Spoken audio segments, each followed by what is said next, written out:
नमस्कार दोस्तों, wealth sky के एक और नए इंटरेस्टिंग वीडियो में आप सभी लोगों का स्वागत है। मेरा नाम है सुधीर और बात करेंगे इस वीडियो में हम निफ्टी एंड बैंक निफ्टी के बारे में। दोनों के चार्ट को अंडरस्टैंड करेंगे, समझने की कोशिश करेंगे कल का मार्केट कैसा रह सकता है। और आज बजट डे था। बजट डे पे मैंने आपको मार्केट एट 11 में पूरा एक व्यू बताया था कि किस तरीके से आप प्लान कर सकते हो। मैंने आपको लेवल दिए थे इंपॉर्टेंट, उन लेवल्स के बारे में हम यहाँ पे डिस्कस करेंगे और समझेंगे कि आज ऐसे इवेंट आप कैसे प्ले कर सकते हो। इस चीज़ को मैं यहाँ पे आपको बताऊँगा, ठीक है।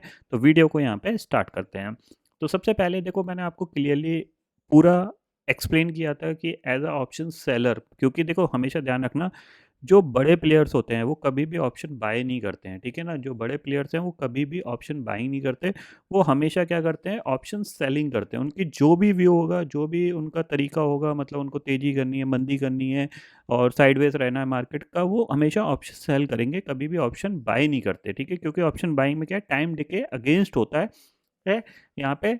तो ऑप्शन बाइंग में हमेशा क्या होता है कि लॉस हो जाता है बिकॉज ऑफ टाइम डिके की वजह से। बट ऑप्शन सेलिंग में ये एक एडवांटेज होता है, उनके फेवर में होता है ऑप्शन सेलिंग में, कि टाइम उनके फेवर में, अगर टाइम डिके होगा धीरे धीरे तो उनका प्रीमियम जो है वो गलता चला जाएगा। तो मॉर्निंग में मैंने आपको यहाँ पे बताया था कि जो 21,700 का शॉर्ट स्ट्रैडल की वैल्यू थी, जब मैंने आपको वीडियो बनाई थी, तब मैंने आपको बताया था कि अराउंड 220 रुपये चल रही है। तो 220 के हिसाब से मैंने आपको लेवल दिए थे, ठीक है, कि अगर यहाँ पे निफ्टी 22,000 या 21,900 के करीब जाता है तो हम बाय करेंगे। ये लेवल थे हमारे, ठीक है। इसको मैं 50 मिनट के टाइम फ्रेम पे ले आता हूँ चार्ट को, ठीक है। ये मैंने आपको लेवल दिए थे कि 21,900 से लेके 22,000 के पास जाता है निफ्टी, तो वहाँ पे हम सेल करेंगे।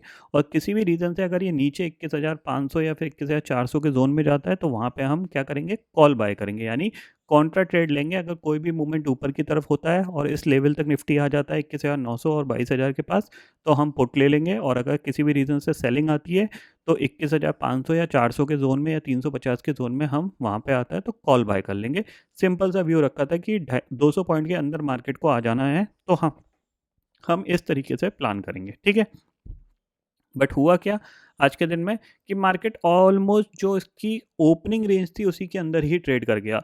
अब इसका सबसे बड़ा एडवांटेज किसको मिला, ऑप्शन सेलर को। एक ही दिन में अगर मैं यहाँ पे कैलकुलेट करूँ, 21,800, 900 और 21,700, 21,600, 21,500, अगर ये 5 स्ट्राइक प्राइस भी अगर हम कंपेयर करें, तो इन 5 स्ट्राइक प्राइस का टोटल प्रीमियम मोर देन 600 था सुबह के टाइम पे। तो ये 600 पॉइंट ऑप्शन सेलर को मिल गए। और 21,700 पे ही एक्सपायरी हुई है, सीधे सीधे 250 पॉइंट। ये जो मॉर्निंग में आपका शॉर्ट स्ट्रैडल की वैल्यू थी, ये भी पूरी पूरी उनको मिल गई है। तो यानी आज के दिन में सबसे बड़ा बेनिफिट जो मिला, ऑप्शन सेलर को मिला है। इसीलिए मैंने बोला आपको लेवल्स आने का वेट करना है। अगर लेवल आता है तो ट्रेड करना है, नहीं तो नहीं कर देना है। अब इसमें भी बहुत से महानुभाव ऐसे थे जिनको पैसे की शायद वैल्यू नहीं पता है या फिर उनको अंडरस्टैंडिंग नहीं है मार्केट की। उन्होंने क्या किया था, 21,900, 21,800, 21,900, 22,000 की कॉल भी ले ली, 21,600, 21,500, 21,400 की पुट भी ले ली। और ये सोचा कि एक साइड, किसी ना एक साइड तो मूवमेंट करेगा, तो हम उधर प्रॉफिट बुक कर लेंगे और हमें बड़ा प्रॉफिट मिल जाएगा। ये नहीं पता कि मार्केट वहीं घूम गया, सारे प्रीमियम डिके हो गए, अल्टीमेटली उनको दोनों साइड से लॉस हुआ। प्लस बहुत से लोगों ने क्या किया था, स्मार्टली 21,700 का शॉर्ट स्ट्रेडल जो सेल कर रहा है बंदा, उसको बाय भी कर लिया। मतलब 21,700 की कॉल भी बाय कर ली, 21,700 की पुट भी बाय कर ली। ये सोचा कि बड़ा मूवमेंट हो जाएगा तो एक साइड का ऑप्शन डबल ट्रिपल हो जाएगा और हम प्रॉफिट बुक कर लेंगे। अरे सिंपल सी चीज़ देखो ना, 250 पॉइंट का प्रीमियम है शॉर्ट स्ट्रैडल का। अगर आप बाय करके भी उसमें पैसे कमाने की कोशिश करोगे ना, तो भी निफ्टी को 500 पॉइंट एक साइड का मूवमेंट करना पड़ेगा, तब जाके आपको एक अच्छा प्रीमियम मिलेगा। समझ रहे हैं, तब जाके आपका जो शॉर्ट स्ट्रैडल की जो वैल्यू होगी वो डबल होगी, 500 पॉइंट। क्या आपको लगता है इस लेवल पे 500 पॉइंट का मूवमेंट आ सकता था? आ जाता वो अलग चीज़ है, बट फिलहाल जो सिचुएशन है उस हिसाब से नहीं आएगा, ठीक है। क्योंकि ऊपर इसके पास 22,000 का लेवल एक रेजिस्टेंस था, जाहिर सी बात है 200 पॉइंट पे जाके अटक जाता। नीचे 21,500, 21,300 का जो जोन था, वो एक सपोर्ट जोन था, वहाँ पे अटक जाता। तो वो वाली स्ट्रेटेजी तो बिल्कुल किसी काम की नहीं थी, जिन लोगों ने सेम स्ट्राइक प्राइस की कॉल और पुट यहाँ पे बाय करी थी। और जिन लोगों ने स्मार्टनेस दिखाई मार्केट ने, उनको भी धोखा दे दिया।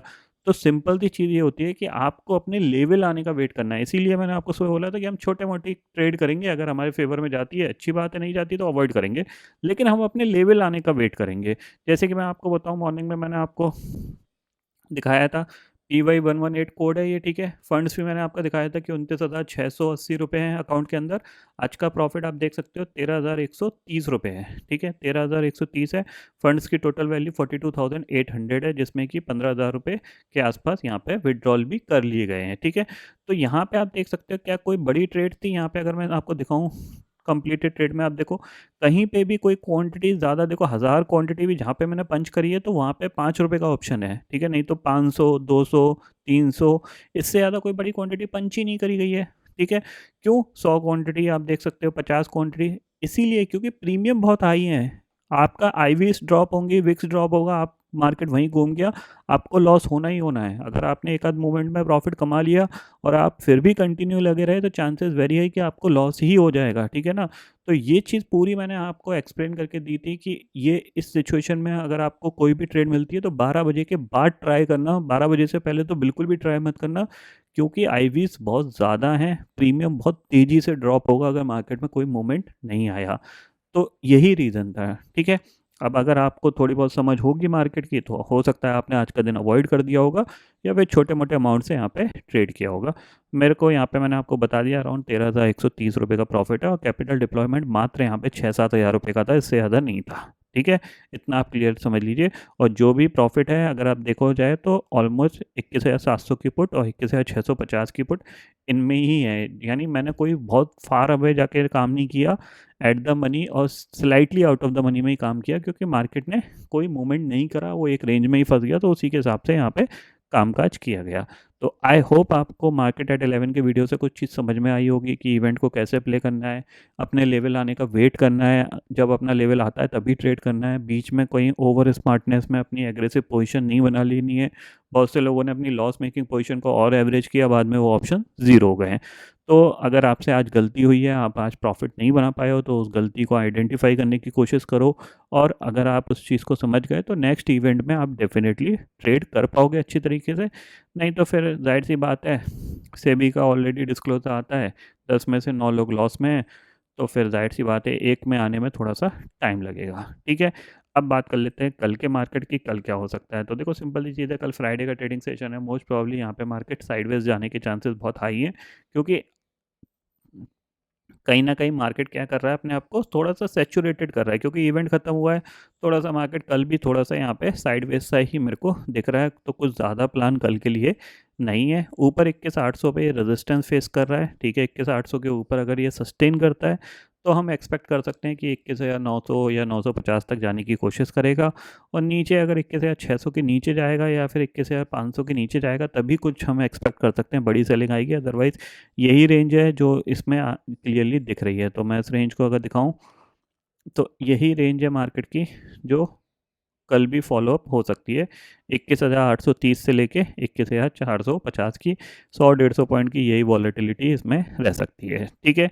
बैंक निफ्टी के तौर पे देखा जाए तो बैंक निफ्टी की क्लोजिंग अच्छी आ रही है, 46,000 के ऊपर कंटिन्यू क्लोज करने की कोशिश कर रहा है। तो फिर धीरे धीरे हो सकता है कि ये इस टारगेट के पास जाने की कोशिश करे, अराउंड